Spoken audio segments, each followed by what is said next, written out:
Hello बच्चों, welcome to my channel हिसाब mathematics. बच्चों, आज हम अरिथमेटिक प्रोग्रेशन के कुछ इंपॉर्टेंट क्वेश्चन को डिस्कस करेंगे। इसके पहले लेक्चर हमने 3 क्वेश्चन को डिस्कस किया था जो कॉमन डिफरेंस से रिलेटेड थे। हमारा एक क्वेश्चन इसमें है, क्वेश्चन नंबर 4 है, the angles of a triangle are in AP, the least being half the greatest, find the angle. इसमें ये कह रहा है कि ट्राइंगल है, उस ट्राइंगल के जो एंगल है वो किस फॉर्म में है, एपी में है। मतलब 3 एंगल्स हैं और वो एंगल्स किस तरीके से हैं, वो अरिथमेटिक प्रोग्रेशन बनाते हैं। तो हमें पता है कि किसी भी ट्राइंगल का जो तीनों एंगल का जो सम होता है वो कितना होता है, 180 डिग्री होता है। द एंगल सम प्रॉपर्टी होती है ट्राइंगल की कि किसी भी ट्राइंगल के तीनों एंगल का सम 180 डिग्री होता है। इसी का कॉन्सेप्ट हम यूज करेंगे। तो यहाँ पे हम देखते हैं, और सबसे जरूरी चीज ये है कि अगर हमें 3 नंबर को रिलेट करना है किसमें, अरिथमेटिक प्रोग्रेशन में, तो सबसे आसान नंबर क्या लेते हैं हम। जैसे वैसे तो हमारा जो जनरल फॉर्म होता है अरिथमेटिक प्रोग्रेशन का, कहते हैं ए है, फिर हमारा a प्लस डी होता है, a प्लस 2d होता है, इस तरीके का होता है।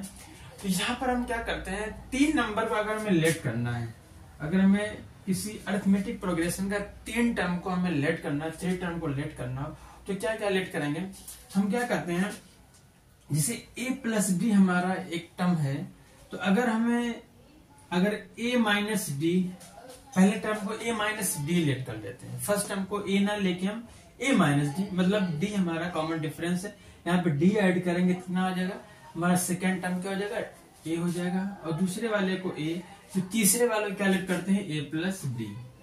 तो ये हमारा फॉर्म होता है। हमेशा हम 3 नंबर को या 3 टर्म को अगर हमें अरिथमेटिक प्रोग्रेशन में लेट करना हो तो हमेशा हम ये लेट कर लेते हैं। तो हम लेट कर लेते हैं कि हमारा एंगल्स क्या क्या होगा, क्योंकि यहाँ पे दिया हुआ है कि एंगल्स हमारा किस फॉर्म में है, एपी में है। तो लेट द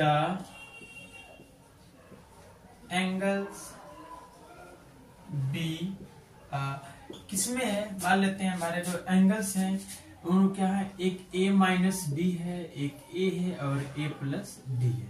ये हमारे क्या है, एंगल है, ये हमारे एंगल है, और ये किस फॉर्म में है, ये एपी में है।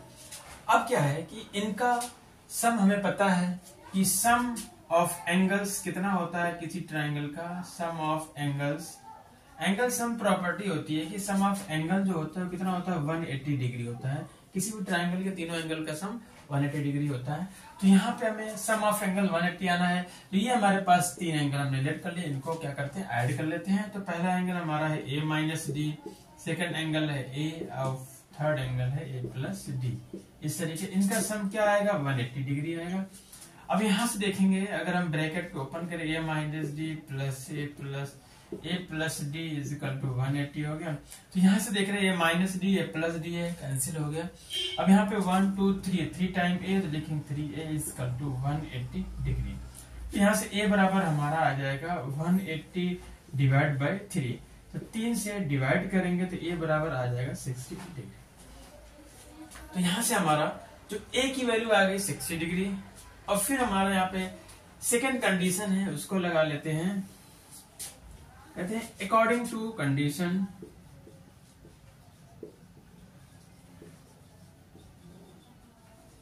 इस क्वेश्चन में कंडीशन भी दिया हुआ है। कंडीशन क्या है कि कह रहा है कि the least being half the greatest, means जो हमारा सबसे छोटा वाला है टर्म, वो जो हाईएस्ट है, जो ग्रेटेस्ट है, उसका हाफ है। मीन्स छोटा वाला हमारा जो है, लीस्ट वाला क्या एंगल है, a माइनस डी है, और सबसे ग्रेटेस्ट एंगल कौन सा है, a प्लस डी है। ये जो है इसका हाफ है, मतलब ये हमारा क्या है, फर्स्ट टर्म है, छोटा टर्म है, तो ये आधा है।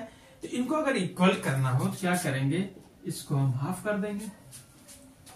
तो ये क्या हो जाएगा, 2 को क्रॉस मल्टीप्लाई करेंगे, 2 से a में मल्टीप्लाई होगा, 2a minus 2d is equal to a plus D आ गया।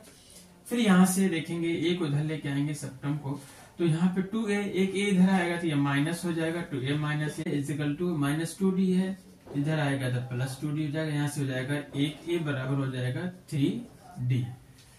यहाँ से अगर हम d बराबर करना चाहें तो 3 क्या हो जाएगा, a डिवाइड बाई 3 हो जाएगा। और यहाँ से हमारा ए कितना आया है, ए इक्वल टू 60 है, तो ए इक्वल टू 60 डिवाइड बाई 3, यहाँ से आ गया 20 डिग्री। तो डी की वैल्यू 20 आ गई है और ए की वैल्यू 60 आ गया है। तो हमारे एंगल्स क्या हो जाएंगे, जो हमने एंगल्स माना है, ए और डी की वैल्यू यहाँ पुट कर देंगे तो हमारे तीनों एंगल्स आ जाएंगे। यहाँ पुट करते हैं तो कहेंगे इसलिए दैट्स व्हाई एंगल्स आर, हमारे एंगल्स क्या हो जाएंगे, एक ए माइनस डी है तो ए कितना है 60 डिग्री, तो 60 माइनस डी, डी क्या है 20 हो गया, पहला एंगल हो गया। सेकेंड एंगल ए हमारा 60 है, second angle. Third angle A plus D मतलब 60 प्लस 20। तो इस तरीके से 60 में से 20 को माइनस करेंगे, आ जाएगा 40 डिग्री, फिर ये हो गया 60 डिग्री, फिर ये हो गया 80 डिग्री। तो कंडीशन के अकॉर्डिंग अगर देखेंगे यहाँ पे हमारा ये जो है पूरा एंगल्स हमारा क्या है, कंडीशन के अकॉर्डिंग ये अरिथमेटिक प्रोग्रेशन में है। अगर हम अरिथमेटिक प्रोग्रेशन को कैसे चेक करते हैं, कॉमन डिफरेंस ये माना चाहिए, 60 में से 40 घटाएंगे 20 आएगा, फिर 80 में से भी 60 घटाएंगे 20 आएगा, तो मतलब कॉमन डिफरेंस हमारा 20 आ रहा है। ये अरिथमेटिक प्रोग्रेशन है। फिर इस कंडीशन में क्या कह रहा था कि the least being half the greatest, जो हमारा लीस्ट वाला एंगल है वो ग्रेटेस्ट से हाफ है, तो ये 40 है, ये 80 है, तो ये क्या है, हाफ है। तो इस तरीके से ये हमारा क्वेश्चन नंबर 4 जो है कंप्लीट होता है, जो बहुत ही इंपॉर्टेंट क्वेश्चन है। तो बच्चों एक और क्वेश्चन को हम देखते हैं कि हमारा वो कैसे सॉल्व होता है, जो भी क्या है इंपॉर्टेंट क्वेश्चन हमारा है। तो बच्चों ये हमारा क्वेश्चन नंबर 5 है अरिथमेटिक प्रोग्रेशन का इंपॉर्टेंट क्वेश्चन में। Find weather -150 is a term of the AP. AP हमारी क्या है 17, 12, 7, 2 डॉट डॉट। कि एक अरिथमेटिक प्रोग्रेशन है, क्या इसका एक टर्म -150 है या नहीं है, तो इसको हमें चेक करना होगा। हम क्या करेंगे, स्टार्ट में मान लेंगे, लेट कर लेंगे कि हमारा जो है -150 जो है इस एपी का nth टर्म है, an वाला टर्म है, मतलब nth पद है। तो अगर हम nth टर्म मान लेते हैं और इस तरीके से हम क्या करेंगे, क्योंकि हमें कॉमन डिफरेंस पता हो जाएगा और फर्स्ट टर्म भी पता हो जाएगा यहाँ से, क्योंकि हमें एपी पहले से गिवन है। तो इसके अकॉर्डिंग हम क्या करेंगे, n की वैल्यू फाइंड करेंगे। और अगर n की वैल्यू नेचुरल नंबर आ जाती है, क्योंकि n हमारा क्या एक नंबर है, एक टर्म है, तो नेचुरल नंबर होगा। तो अगर नेचुरल नंबर आ गया तो कहेंगे ठीक है, ये वाला टर्म हमारा जो है nth टर्म हमारा -150 होगा, कोई एक टर्म है इसका। अगर n नेचुरल नंबर नहीं आता है, फ्रैक्शन में आ जाता है कोई, तो कहेंगे कि ये हमारा -150 या -150 जो है कोई भी टर्म नहीं है इसमें। तो कैलकुलेट करते हैं, देखते हैं कि -150 हमारा इस एपी का कोई टर्म है या फिर नहीं है। तो सबसे पहले क्या है कि हमारा यहाँ पे फर्स्ट टर्म क्या दिया है इस एपी का, हमें देखें तो फर्स्ट टर्म कितना है यहाँ पे, इसको हम ए बोल देते हैं, कितना है यहाँ पे 17 है, फर्स्ट टर्म 17 है। फिर उसके बाद हम यहाँ पे कॉमन डिफरेंस कैलकुलेट कर लेते हैं। आपको कॉमन डिफरेंस निकालने आता होगा कि कैसे कॉमन डिफरेंस कैलकुलेट होता है। d बराबर कहते हैं a2 माइनस a1 से, तो यहाँ से a2 हमारा क्या है 12 है, माइनस a1 17 है, तो d की वैल्यू आ गई -5, मतलब कॉमन डिफरेंस कितना है -5 है। फर्स्ट टर्म आ गया। अब क्या करेंगे, लेट कर लेंगे, लेट nth टर्म क्या है, nth टर्म जो है -150 है। लेट कर लेंगे कि nth टर्म जो है इस एपी का -150 है। तो इसका मतलब ये है कि हमें जो ये an दिया हुआ है, मतलब nth टर्म मतलब an कितना दिया है -150 दिया हुआ है। और an का फार्मूला भी होता है, nth टर्म निकालने का फार्मूला क्या होता है, अगर कॉमन डिफरेंस d है और फिर फर्स्ट टर्म a है तो कहेंगे a plus n-1 into D. ये हमारा होता है nth टर्म का फार्मूला होता है जो अरिथमेटिक प्रोग्रेशन का।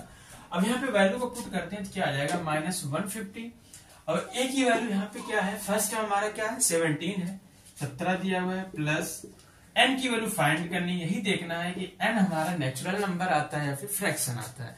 ठीक है, तो यहाँ पे अगर हमारा n नेचुरल नंबर आगे बोलेंगे हमारा टर्म है कोई। अब यहाँ पे d की वैल्यू कितनी आई है -5 है, इक्वल टू -150।